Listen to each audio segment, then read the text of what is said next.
otomotif, pernahkah Anda mengalami di pagi hari mau menggunakan mobil, ternyata begitu kita kunci kontak on dan kita mau start, hanya timbul bunyi cetak-cetak, mobil tidak mau hidup. Kira-kira apa penyebabnya sobat otomotif? Kita akan mempelajari, mengupas tuntas tentang kejadian yang dialami oleh sobat otomotif. Oke sobat otomotif, mari kita bahas kejadian pagi hari pada waktu kita mau nyalakan mobil ternyata tidak mau hidup. Ada salah satu komponen di mobil, di unit mobil, itu sebagai sumber tenaga listrik, yang mana dia akan menyuplai tenaga listrik untuk menghidupkan suatu kendaraan. Kendaraan ada yang namanya aki atau baterai. Nah, bila aki kejadian tadi namanya adalah aki ngedrop atau swak. Jadi aki ini bukan salah satu sumber dari suatu tenaga. Aki fungsinya dia hanya sebagai penyimpan. Jadi arus itu bisa habis. Bagaimana biar arus tidak bisa habis? Maka ada yang namanya sistem pengisian atau mungkin kita biasa menyebutnya dinamo isi. Nah, dia fungsinya untuk mencarger. Jadi pada waktu kejadian pagi tadi, hari tadi, orang tidak bisa menyalakan mobilnya, tidak bisa menghidupkan mesin mobilnya dikarenakan akinya soak. Oke, sobat otomotif, di pertemuan kita kali ini saya akan memberikan tips bagaimana membuat yang namanya aki atau baterai itu tetap awet selama 2 atau 3 tahun ke depan.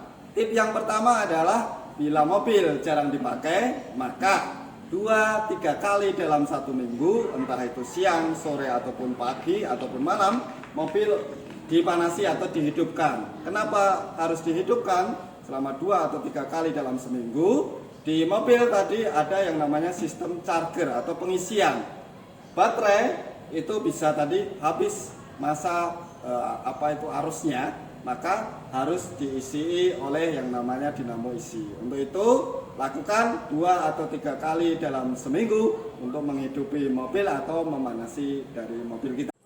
Sobat otomotif, tip yang kedua, bila sobat otomotif berpergian jauh, meninggalkan rumah atau mudik, otomatis mobil akan ditinggal di rumah tanpa pengawasan. Tidak ada orang yang mungkin dititipi untuk memanaskan. Maka tip yang kedua, bila sobat otomotif lama meninggalkan rumah, mungkin 1 bulan, 2 bulan, 1 minggu, jangan lupa untuk melepas kabel terminal negatif.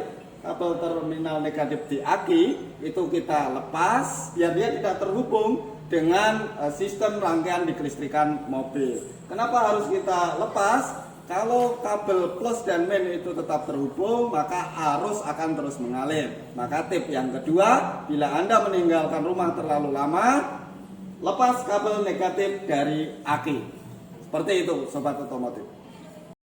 Sobat otomotif, untuk tip yang ketiga, kita harus selalu memeriksa air aki. Jadi air aki ini ada tandanya, ada upper dan lower. Maka bila ternyata air aki kita berada di bawah garis lower, kita harus mengisi kembali. Dari sel 6 sel ini kita isi air aki yang murni, yaitu botolnya yang warna biru. Sobat otomotif, aki tadi berfungsi sebagai elektrolit. Jadi jangan sampai ukuran dari air aki itu di bawah garis lower. Itu adalah tip yang ketiga sobat otomotif. Sobat otomotif, untuk tip yang keempat, yang terakhir ini yang biasa kita gunakan adalah selalu mengecek kebersihan dari terminal-terminal kabel di aki, baik terminal positif ataupun negatif. Jadi selama kelamaan yang namanya aki kalau dipakai dia akan berkarat. Untuk itu kita selalu rutin untuk membersihkan karat-karat, kerak-kerak yang ada di terminal, baik terminal negatif ataupun positif aki. Dengan perawatan tadi, dengan 4 tip tadi, maka dijamin insya Allah yang namanya baterai dia akan awet dari 2-3 tahun yang akan datang. Terima kasih sobat otomotif. 1 menit bisa belajar apapun, kapanpun, dan dimanapun yang kamu mau. Oke sobat otomotif, salam.